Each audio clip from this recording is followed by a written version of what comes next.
pour dire Jésus vous aime, aucun souci. Il y a d'autres pays où si je ramène une simple Bible dans ma valise, soit je suis en prison, soit on m'expulse. Ce matin, ma fille m'a dit, mais pourquoi tu as mis le maillot de la RDC? Je lui ai dit, moi je suis du Congo-Brazza, je suis surtout chrétien. Je suis du ciel, je suis né en Isère, je suis international, j'aime Jésus. Et ce peuple, depuis 1995,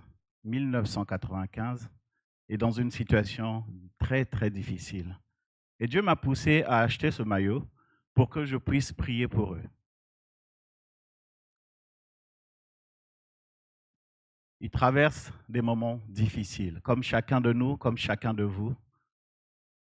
La traversée du désert, c'est quelque chose de difficile. C'est quelque chose qu'on n'aimerait pas, qu'on ne souhaiterait pas. Et pourtant, mon frère, ma sœur, ce matin, je vais t'encourager, te dire que la traversée du désert est une bonne chose, est une très bonne chose. La traversée du désert, elle ne se fait pas seule, elle se fait avec Dieu. Ils vivent peut-être des moments difficiles, mais la RDC, en Afrique noire, fait partie du pays ou des pays qui ont apporté l'évangile dans toute l'Afrique. Dans chaque pays où il y a une église en Afrique, vous verrez qu'il y a au moins un pasteur de Congo-Kinshasa. Au moins un. C'est eux qui ont apporté l'évangile quand j'étais ado au Congo-Brazzaville. C'est ce pays-là, comme le Nigeria, on en a parlé avec le sel, avec les persécutions qui vivent, en Afrique noire, qui apportent beaucoup plus l'évangile de Dieu dans le désert, dans leurs difficultés. Le désert me fait penser à deux événements. Le plus grand événement, c'est lequel? Du désert? Le plus fort. Vous avez entendu ce qu'il a dit? Ah, Exode. L'autre événement du désert, c'est Jésus dans le désert.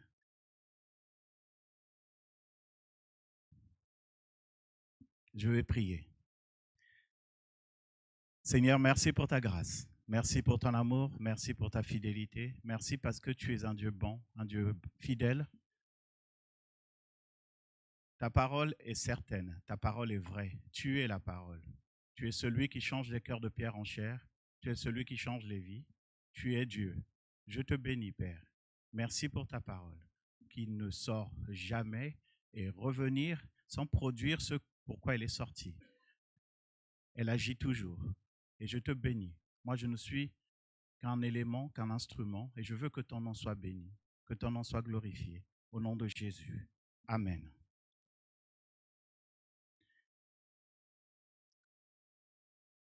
Le peuple hébreu, ou les enfants de Jacob, étaient esclaves en Égypte.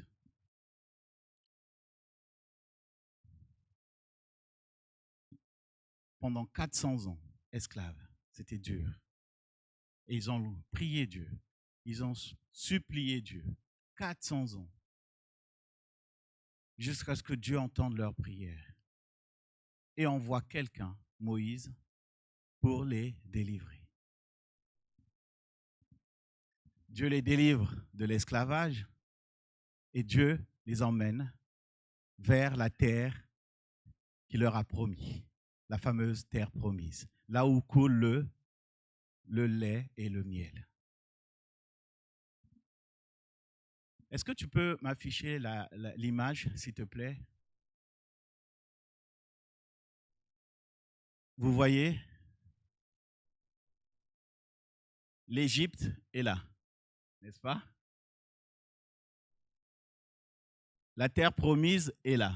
Et dans la terre promise, il n'y a pas que Israël actuel, il y a la Palestine, évidemment, il y a une partie de la Syrie, il y a une partie de la Jordanie. Vous voyez toute la marche qu'ils avaient à faire pour arriver à un endroit, notamment si vous regardez tout en haut, Jéricho, la partie où ils ont commencé à envahir Jéricho. Donc il a fallu qu'ils marchent comme ça. Et ma question que j'ai posée à Dieu, c'est pourquoi autant de temps? 40 ans. C'est énorme, dans le désert.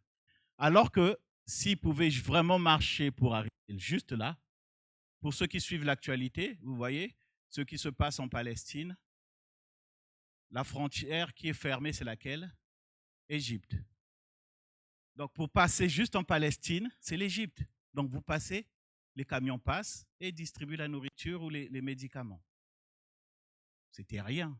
Pourquoi Dieu a fait qu'il y ait tout ce détour-là?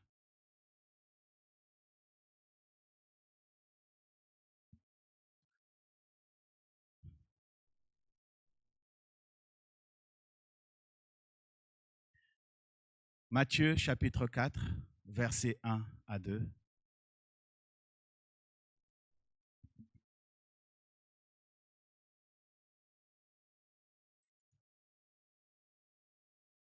Merci.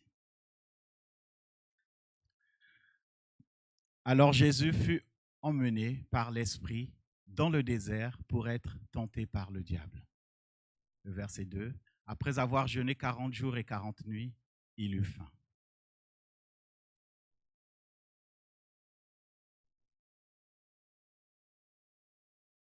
La traversée du désert, ce n'est pas le peuple hébreu qui l'a choisi, c'est Dieu qui les conduit. Jésus, avant de commencer son ministère, Dieu l'emmène par le Saint-Esprit. On dit que le Saint-Esprit l'emmène, le conduit. Il y a une autre version qui dit le pousse dans le désert où il passa 40 jours et 40 nuits sans manger ni boire.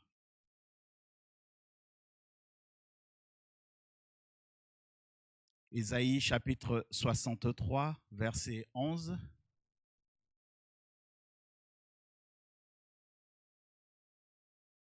Ce passage nous dit que le peuple hébreu a été également conduit par l'Esprit dans le désert. Alors son peuple se souvint des anciens jours de Moïse. Où est celui qui les fit monter de la mer avec le berger de son troupeau? Où est celui qui mettait au milieu d'eux son Esprit Saint? Le verset 14, s'il te plaît. Comme la bête qui descend dans la vallée, l'Esprit de l'Éternel les a menés au repos. C'est ainsi que tu as conduit ton peuple pour te faire un nom glorieux.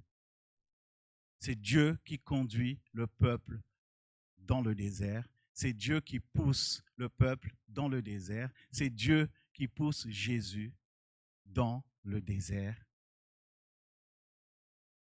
Et pourquoi? Dans quel but? Je vous dirai la première chose, et mon frère l'a rappelé tout à l'heure, Dieu t'aime, Dieu m'aime, Dieu nous aime. La traversée du désert, c'est un amour, c'est l'amour de Dieu. C'est paradoxal, hein? Comment je peux traverser le désert et dire que c'est Dieu qui m'aime? Jésus, on dit, c'est pour être tenté par le diable. Deutéronome chapitre 8, verset 2. Souviens-toi de tout le chemin que l'Éternel, ton Dieu, t'a fait faire pendant ces 40 années dans le désert, afin de t'humilier, de t'éprouver, pour savoir quelles étaient les dispositions de ton cœur et si tu garderais ou non ses commandements. Humilier, éprouver, connaître ton cœur et connaître sa parole.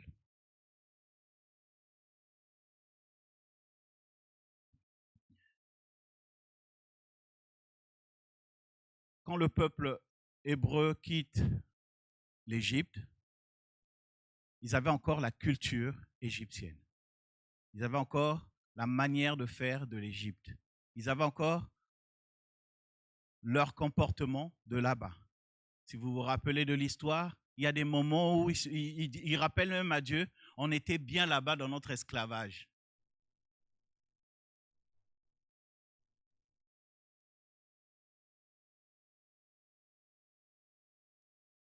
Dieu t'attire à lui dans le désert pour te transformer, pour te changer. Dieu nous a tous délivrés. Si tu crois en Jésus, si Jésus est ton Seigneur et ton Sauveur, il t'a délivré de quelque chose. La plus grande chose que mon frère a rappelé tout à l'heure, il a pris la place que je méritais sur la croix du calvaire à Golgotha.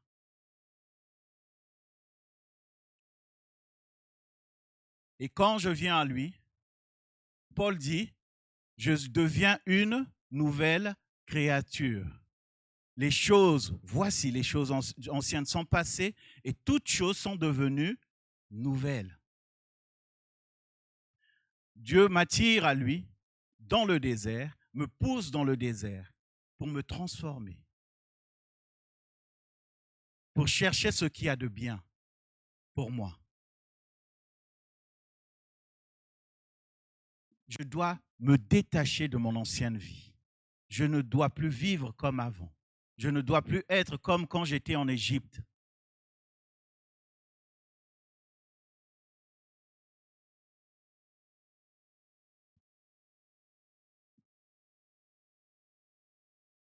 L'amour de Dieu, vous savez, Jésus dit, nul ne peut venir à moi si mon Père qui est là-haut ne... Ça veut dire que toi et moi, si nous sommes là ce matin, c'est que Dieu t'a attiré à lui. Dieu t'aime, Dieu t'a pointé du doigt et il veut te changer, il veut te transformer, il veut que les choses changent dans ta vie. Pour moi, c'est un acte d'amour. Je te veux à moi et à moi tout seul. Et je veux que tu mènes une nouvelle vie. Je veux que tu changes la manière de penser. Je veux que tu vois ce que je veux voir. Dans le livre de Deutéronome qu'on a lu tout à l'heure, on dit c'est pour ma gloire, c'est pour la gloire de Dieu. Donc Dieu veut être fier de lui en ayant un peuple aussi qui soit son représentant, n'est-ce pas? Nous sommes des ambassadeurs pour Christ. Et donc, à ce moment-là, il faut qu'on fonctionne comme lui, il veut qu'on fonctionne. Pas comme on fonctionnait avant. Avant, je prenais mes décisions seul. Maintenant que j'ai ma nouvelle vie, Dieu est mon leader, est mon guide, est celui qui décide des choses. Et donc, je dois maintenant commencer à changer. La donne change. Ma manière de penser n'est plus la même. Voilà ce qu'il veut de toi et moi, ce qu'il a voulu d'Israël lorsqu'ils ont quitté l'Égypte.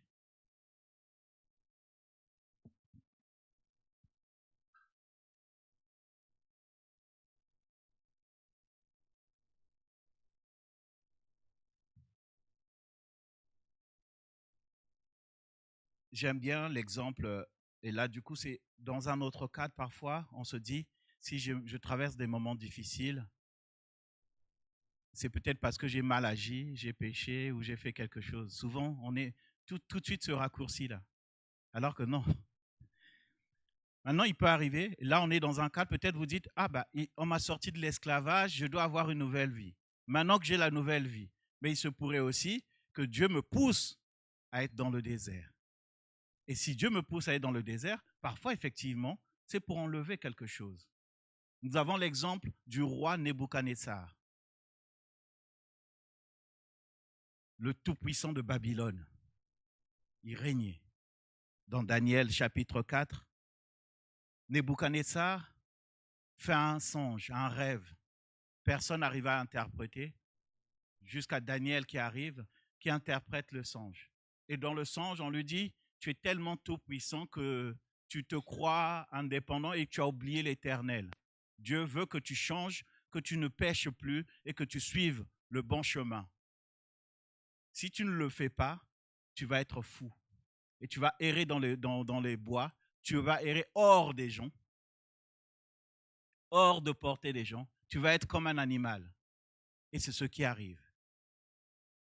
Et Nebuchadnezzar lui-même témoigne en disant, j'ai erré comme un chien à manger.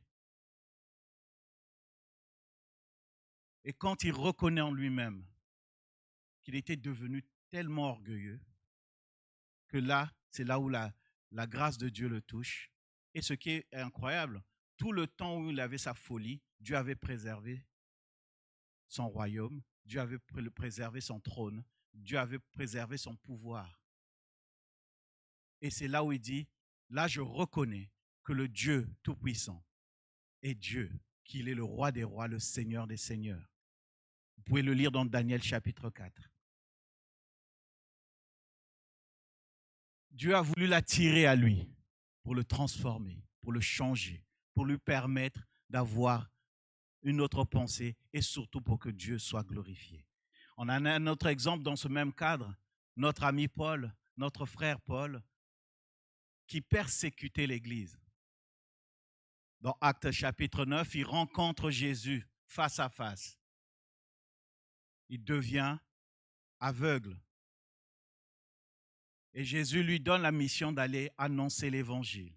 Mais avant l'annonce de l'Évangile, il l'isole quelque part en disant « Va chez le frère Ananias pour que il va prier pour toi. » Et il est resté là-bas le temps d'une petite formation, tellement Dieu l'a attiré à lui. Dieu a voulu qu'il traverse ce moment difficile. Traverser un moment difficile, mon frère, personne n'aimerait vivre ta situation. Personne n'aimerait vivre ce que tu vis. Mais juste une chose, Dieu qui est Dieu sait pourquoi tu traverses cette chose. Toi, reste concentré. Dis-toi que Dieu t'aime tel que tu es.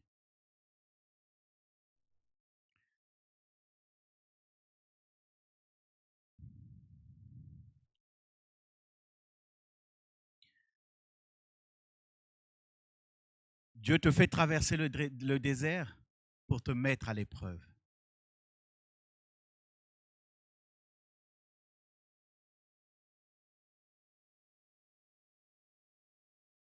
Jésus a été conduit dans le désert, a été poussé dans le désert pour qu'il soit tenté par le diable. Matthieu chapitre 4, verset 1 qu'on a lu tout à l'heure. Dieu te met à l'épreuve. Dieu ne te tente pas. Dieu a poussé Israël pour une mise à l'épreuve, pour se dire, OK, je vais jauger le niveau de foi de mon frère, à quel stade il est. Quel est son engagement réel à mon niveau?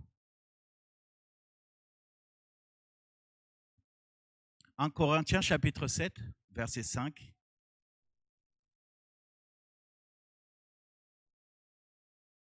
ne vous privez pas point l'un de l'autre, si ce n'est d'un commun accord pour un temps, afin de vaquer à la prière. Puis, retournez ensemble de peur que Satan ne vous tente par votre incontinence. Ce n'est pas Dieu qui va tenter. Dieu, lui, il te met à l'épreuve. Comme il a mis Abraham à l'épreuve. Il prend Abraham, il dit, OK, tu me sacrifies ton unique. C'est une mise à l'épreuve, ce n'est pas une tentation.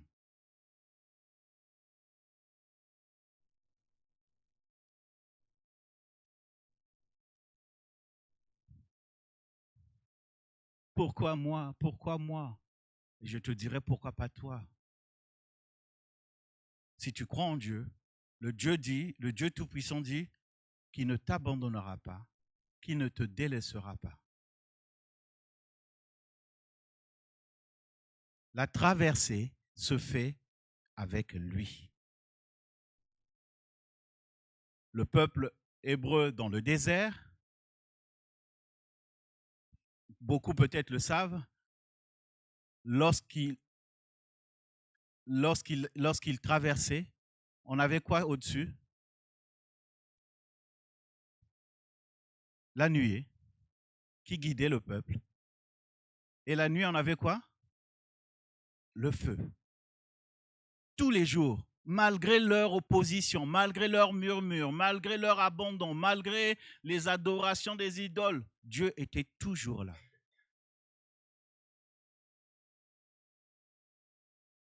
Une épreuve, Dieu est avec chacun de nous dans l'épreuve.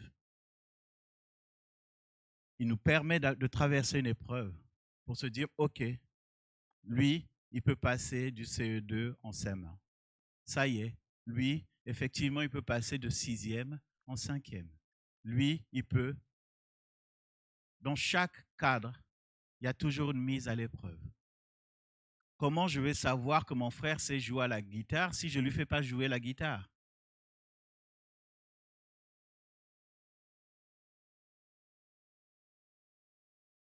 Une mise à l'épreuve est un acte d'amour de Dieu pour chacun de nous.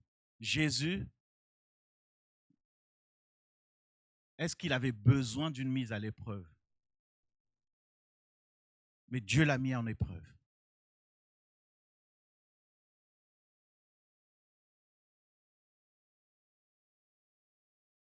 Et c'est moi qui échapperai à une épreuve? Non, l'épreuve permet de grandir avec Dieu, permet d'avancer avec Dieu, permet de se dire, OK, Dieu m'aime tel que je suis.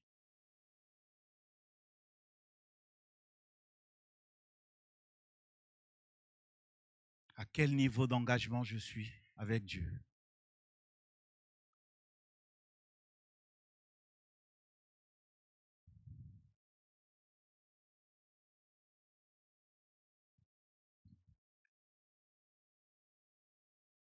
Dieu te fait traverser le désert, me fait traverser le désert parce qu'il veut connaître mon cœur, parce qu'il veut parler à mon cœur, parce qu'il veut toucher mon cœur, parce qu'il veut un moment d'intimité. Osée, chapitre 2, verset 16. C'est pourquoi je veux l'attirer et la conduire au désert et je parlerai à son cœur. Dieu t'attire dans le désert, te pousse dans le désert pour parler à ton cœur. La difficulté éventuelle que tu traverses, Dieu veut parler à ton cœur. Dieu veut ce moment intime.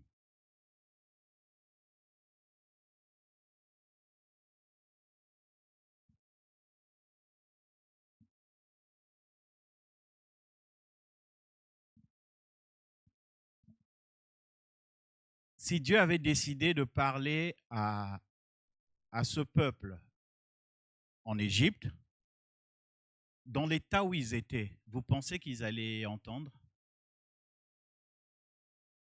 Ils étaient en esclaves, le matin ils se réveillaient dans leurs tâches, dans leurs difficultés et tout. Imaginez, Moïse venait et commençait à leur parler, tu ne voleras point, tu ne feras pas ça, tu ne feras pas ça, tu ne feras pas ça. Pensez-vous qu'ils allaient entendre la parole de Dieu, entendre le message de Dieu? Pensez-vous que là, il y aurait eu un cœur à cœur, un face à face? Même avant leur délivrance, Dieu attire Moïse où? Dans le désert. Vous voyez? Quand Moïse tue un Égyptien, il fuit l'Égypte. Et il va errer dans le désert jusqu'à ce qu'il soit reçu par une famille et là, il se marie. Il passe 40 ans là-bas. Jusqu'à ce qu'un jour, Dieu l'attire encore sur une montagne où il rencontre Dieu face à face. Et on lui envoie en mission. De la même manière, lorsque le peuple arrive dans le désert, le même Moïse, pas celui qui joue à la batterie, monte à la montagne et reçoit les instructions de Dieu. La Bible dit, comme Jésus, il resta dans la présence de Dieu 40 jours et 40 nuits sans manger. Il était tellement dans l'intimité de Dieu. Moi, j'imagine, hein, ce n'est pas Moïse qui a décidé, bon, à partir d'aujourd'hui, je vais me priver de tout, je vais jeûner, je vais prier, je vais ceci, voilà. Non. Il a juste décidé de monter dans la présence de Dieu. Je ne pense pas qu'il s'est rendu compte du temps, tellement la présence de Dieu était incroyable.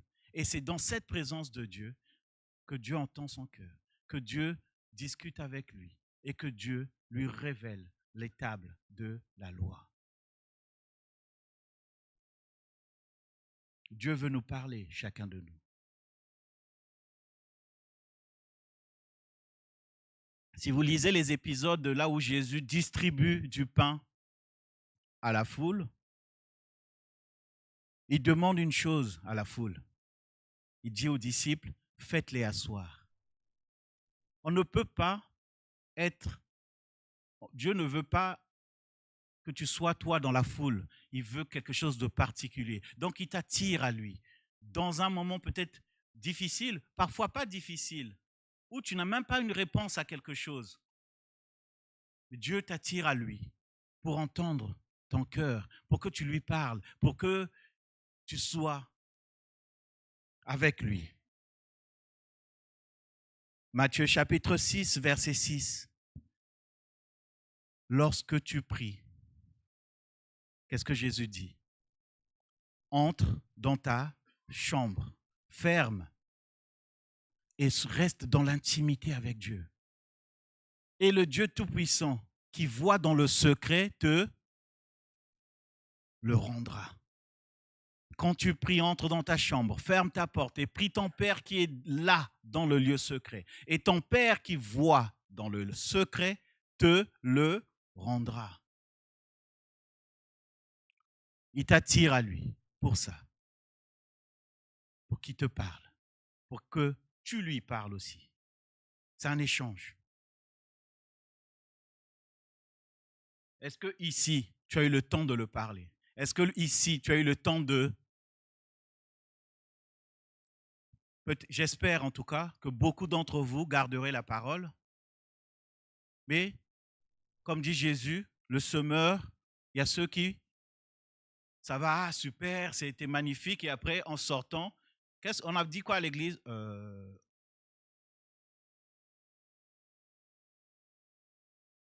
C'est la réalité.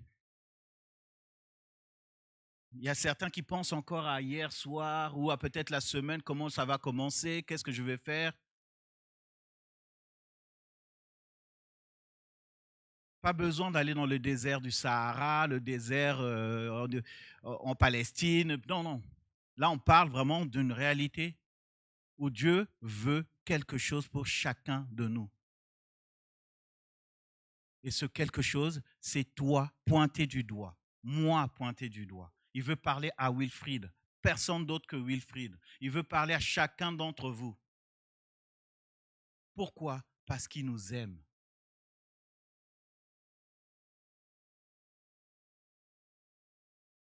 Parce qu'il nous aime.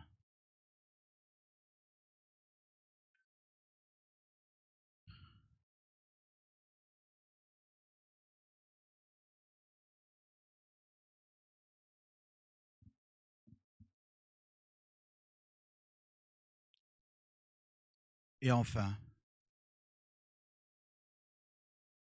Dieu nous attire pour que nous puissions entendre sa parole, l'intégrer dans nos vies et la mettre en pratique. Deutéronome chapitre 8, versets 2 à 3, s'il te plaît.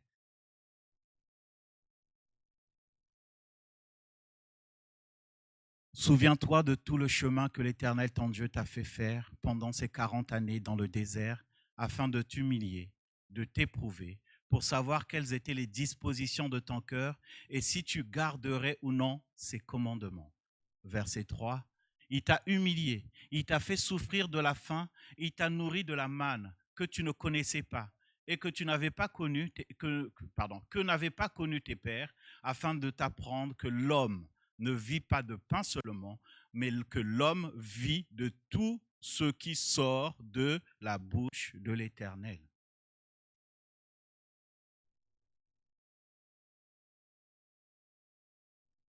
C'est dans le désert que les tables de la loi sortent. C'est dans le désert que la Torah sort. C'est dans le désert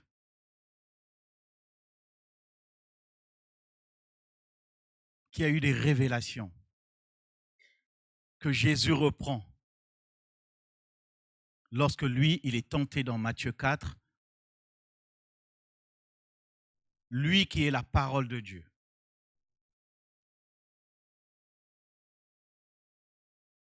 Il a rappelé à Satan que l'homme ne vit pas de pain seulement. Mais si tu as faim, fais que non. La même parole, tu ne m'auras pas parce que la parole que je suis, c'est que l'homme ne vivra pas de pain seulement.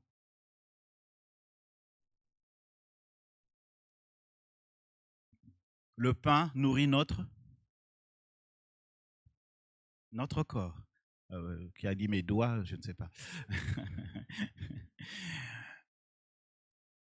Et la parole de Dieu nourrit et tout. Je pourrais même dire ça nourrit mon corps. Parce que si ça nourrit ton esprit, ça nourrit ton corps, tu es dans la joie, n'est-ce pas? Et quand tu es dans la joie, bah, ça se transforme dans ton corps. Quand tu es stressé, ça se ressent aussi, n'est-ce pas? Mais quand Dieu te met la paix, ça se ressent aussi. Donc Dieu, par sa parole, nourrit nos vies. Dieu nous attire à lui pour que sa parole, nous soyons dans cette intimité, qui révèle ce qui me concerne, qui révèle ce qui concerne son peuple. Seigneur, je veux apprendre ta parole. Je veux être juste avec les autres. Je veux que tu transformes ma vie. Je veux... Vous voyez, souvent on prie beaucoup de prières sans forcément prier ce que Dieu veut que nous puissions prier.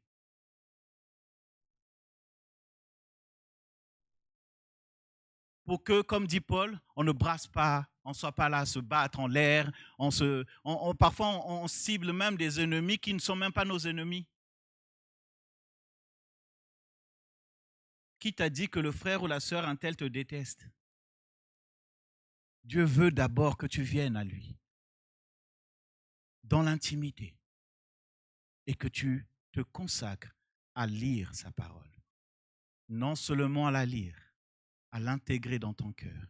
Non seulement à l'intégrer dans ton cœur, mais à la mettre en pratique. Pour que lors de la traversée du désert, tu sois comme Jésus, capable de citer la parole de Dieu. Le serpent vient voir Ève. Dieu a réellement dit que vous ne mangerez. Ça a mis un doute. Si elle avait fait comme Jésus, elle avait cité la parole de Dieu, elle était ferme dans ce qu'elle devait faire, peut-être un autre homme allait pécher, je ne sais pas, mais il y aurait peut-être autre chose que Adam et Ève. Il y aurait peut-être Michel un peu plus tard, je ne sais pas. Mais moi, je ne veux pas être dans ce cas de figure. On n'est pas des surhommes. On a le Saint-Esprit qui est avec nous. Le Saint-Esprit, c'est lui qui conduit Jésus, qui est la parole de Dieu, qui le conduit dans le désert.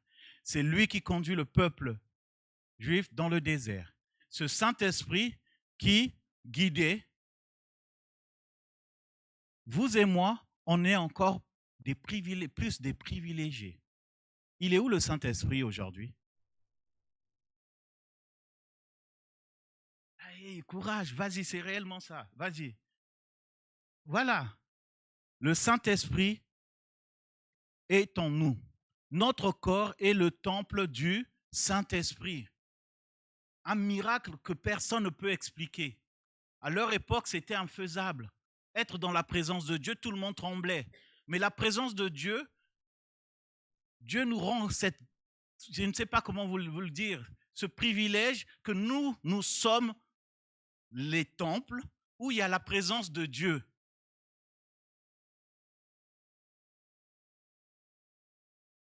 Et c'est étant temple, en écoutant ce Saint-Esprit, en écoutant ce que Dieu veut, que Dieu saura nous orienter sur ce qui nous concerne, sur ce qui concerne Arpajon, sur ce qui concerne nos voisins, pour ce qui concerne nos frères et sœurs qui sont à Morigny-Champigny ce matin, pour ce qui concerne.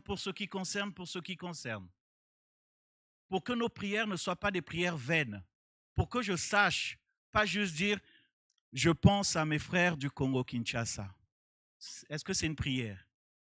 C'est une pensée, n'est-ce pas? Il faut que je sois précis. Et dans ce cas, Dieu va me diriger pour dire, si tu veux prier pour les frères de Congo-Kinshasa, prie pour ça. Je veux aujourd'hui qu'il y ait ça. Est-ce que tu sais que ta conversion, c'est la conséquence d'une prière de quelqu'un peut-être qui est en Afghanistan? Dieu l'a peut-être réveillé un matin pour que toi et moi, nous puissions rencontrer le roi des rois. C'est dans cette intimité, en attirant chacun de nous. La traversée du désert, elle ne se fait pas seule, elle se fait avec Dieu. Mon frère, ma sœur, je t'encourage ce matin.